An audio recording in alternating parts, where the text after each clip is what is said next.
Silloin kun aloitettiin Kimmelin kanssa vuonna 2002, me tehtiin joku 200 keikkaa siinä pariin vuoteen, 250 keikkaa, niin mä muistan jossain puolesvälissä keikkoja, niitä oli takana jo siinä niin kuin 100, jotakin tällaista, niin mä olin tehnyt ilman korvamonitoria ollut lavalla.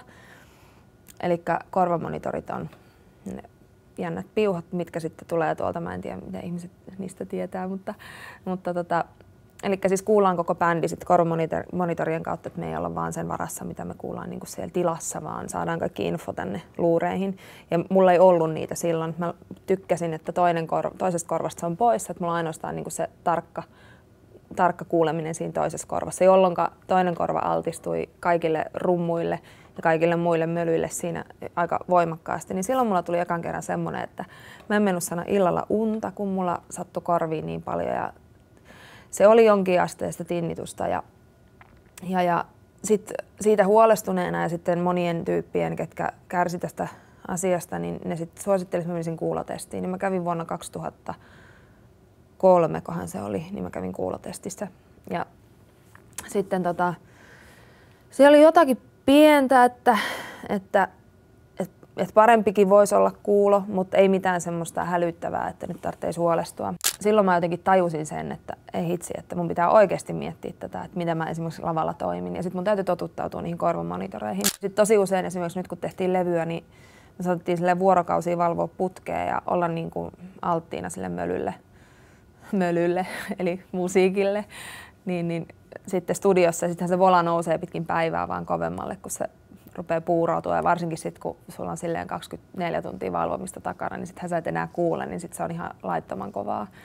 Et sitten tuntee kyllä sen seuraavana päivänä, että on korvat vähän hellänä. Mulla oli jännä semmoinen morsetus oikeassa korvassa tässä vähän aikaa sitten. Se rupesi illalla silleen piippailemaan tälleen. Ja tää on tapahtunut viime syksynä. Ja niin kuin häiritsevää oiretta ei ollut aikoihin. Ja sekin johtui siitä, että se ei ole se peruskohina tai muu, vaan se oli tämmöinen, että siellä joku aistinkarva ei ollut ihan varma, pitääkö se olla pystyssä vai ei. Esimerkiksi mua vaikka 10 vuotta vanhemmat tyypit, jotka kärsii siitä niin, että ne ei pysty esimerkiksi mennä nukkumaan. Mun kollegoita, ketkä ei pysty mennä nukkumaan ilman, että telkkari on esimerkiksi päällä, koska ne tinnitukset on niin häiritseviä, että se on oikeasti aikamoinen riesa elämässä. Niin sitten tavallaan ehkä, jotta itse kartuttaa semmoista tietopankkia siitä, että miten joku on tehnyt, mitä ei todellakaan kannata toistaa.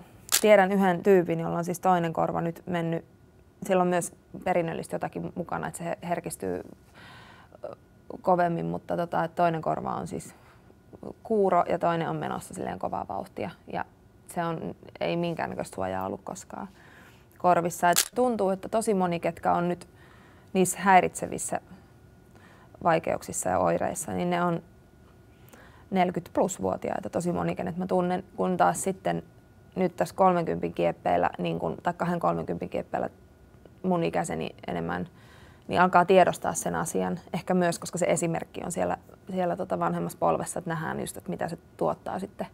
En itse ollut ajatellut asiaa, mutta kun Kimmel pyörähti käyntiin, se mun edellinen prokkikseni vuonna 2002, joka tuntuu tosi kaukaiselta ja se on ihan edellistä elämää ja mun teiniyttä ja nuoruuttani, mutta silloin mun mielestä oli tosi hienosti joku miettinyt sen, että kun me oli niin pieniä faneja, niin otetaan korvatulppa, tämmönen niin kuin boksi aina tuonne keikoille, konserttisaleihin ja muihin, ja niitä jaettiin ilmaiseksi niitä korvatulppia, ja musta se on ihan nerokasta. Muistakaa pitää huolta kuulosta, koska meille ei ole annettu kuin yksi kuulo tänne näin. Yhdet korvat ja meidän pitäisi selvitä koko elämän läpi niiden kanssa. Ja siellä on semmoisia aistinkarvoja, jotka on aika heikkoja siinä mielessä, että jos ne saa tarpeeksi turpaansa, niin sitten ne lakastuu, eikä ne enää nouse siitä ja sitten voi tulla aika ikäviä oireita, joiden kanssa on hankala elää. Niin muistakaa pitää etenkin rokkikeikoilla aina korvatulppia messissä. Ja jos teillä ei ole, niin käykää kysymässä samalla kun ostatte siitä jonkun drinksun itsellenne, niin kysykää korvatulppia, koska niitä yleensä saa. Ja pitäkää korville lepopäiviä, samoin kuin pidätte urheilun jälkeen muullekin keholle. Ei muuta kuin hyviä keikkoja ja kesää ja musanautintoja ja elämästä nauttimista kaikille.